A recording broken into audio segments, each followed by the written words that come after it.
ఒక చిన్న అందమైన గ్రామంలో రామయ్య అని ఒక మనిషి ఉండేవాడు. అతను ప్రతిరోజూ ఉదయం లేచి తన ఇంటి దగ్గర ఉన్న నూలు యంత్రంతో బట్టలు నేసేవాడు. ఒకరోజు రామయ్య నూలు నేస్తుండగా అతని నూలు యంత్రం అకస్మాత్తుగా పాడైపోయింది. దాన్ని బాగుచేయడానికి కొత్త కట్టెలు అవసరమయ్యాయి. అప్పుడు రామయ్య ఇలా అనుకున్నాడు, అడవికి వెళ్లి ఒక మంచి చెట్టును నరికి తీసుకొస్తే నా యంత్రాన్ని మళ్లీ బాగుచేసుకోగలను. అలా ఆలోచించి తన గొడ్డలి తీసుకుని సమీపంలో ఉన్న అడవికి వెళ్లాడు. అడవిలో చాలా చెట్లున్నాయి. కొంతసేపు వెతికిన తర్వాత రామయ్యకు ఒక పెద్ద మరియు బలమైన చెట్టు కనిపించింది. అది తన పనికి బాగా ఉపయోగపడుతుందని అనుకున్నాడు.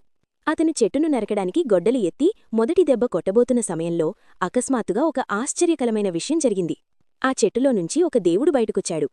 రామయ్య, ఈ చెట్టు నా నివాసం. నేను చాలా సంవత్సరాలుగా ఇక్కడ నివసిస్తున్నాను. దయచేసి ఈ చెట్టును నరకకండి. మీరు ఈ చెట్టును నరకకుండా వదిలేస్తే నేను మీకొక వరం ఇస్తాను. మీరు కోరుకున్నది ఏదైనా నేనిస్తాను.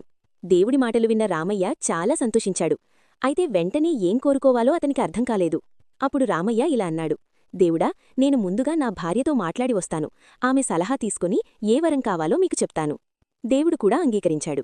అప్పుడు రామయ్య వెంటనే తన గ్రామానికి తిరిగి వెళ్లి జరిగిన విషయాన్ని తన భార్యకి మొత్తం చెప్పాడు.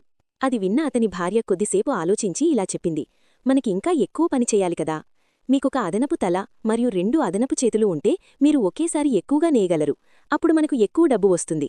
అడవిలోకి వెళ్లి దేవుడి దగ్గరికి చేరుకుని ఇలా అన్నాడు, దేవుడా, నాకొక అదనపు తల మరియు 2 అదనపు చేతులు కావాలి. దేవుడు కొద్దిసేపు నవ్వి తన మాయాశక్తిని ఉపయోగించాడు. కొన్ని క్షణాల్లోనే రామయ్య శరీరంలో మార్పు వచ్చింది. ఇప్పుడతనికి 2 తలలు మరియు 4 చేతులు వచ్చాయి. రామయ్య తన కొత్త రూపాన్ని చూసి చాలా ఆనందపడ్డాడు.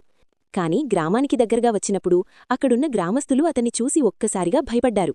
2 తలలు మరియు 4 చేతులు ఉన్న మనిషిని చూసి వారిలా అనుకున్నారు, ఇదొక రాక్షసుడు, మన గ్రామానికి ప్రమాదం. అందరూ కలిసి అతన్ని చుట్టుముట్టారు. భయంతో మరియు కోపంతో గ్రామస్తులు అతన్ని కొట్టడం ప్రారంభించారు.